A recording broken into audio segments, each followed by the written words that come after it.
I felt like I had a big vice around my body. I just couldn't move.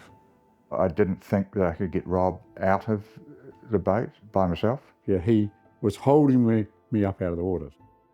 With beacon activations, we had minimal information, so we didn't really know what we were going to. Yeah, I couldn't count the number of times we've been up the Waimak.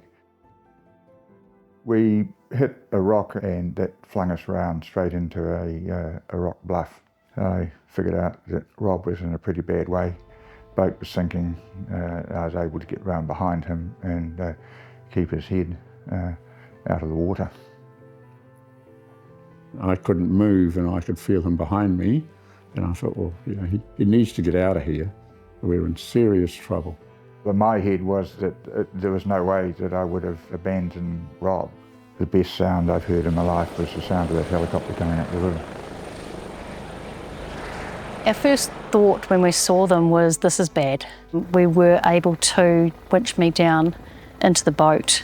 I realised it was a very dangerous situation. I felt around his leg and I realised that he had broken his femur and that it was underneath the dash and wasn't able to get himself out, and he was in a lot of pain.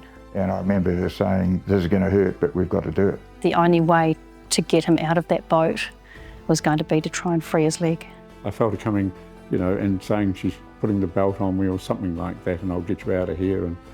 And I had no idea she had to go underwater to do it at that stage. And then next minute I could feel us being yanked up.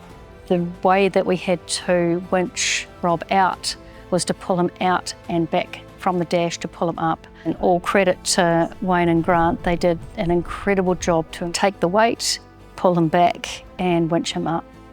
The feeling of being in that helicopter was one hell of a sense of relief, knowing that we would all be okay. It was a harrowing job for everybody, and there was a lot of thought that went into every decision that we made. She's a real goddess as far as I'm concerned. But, yep, amazing what they did, the whole rescue service.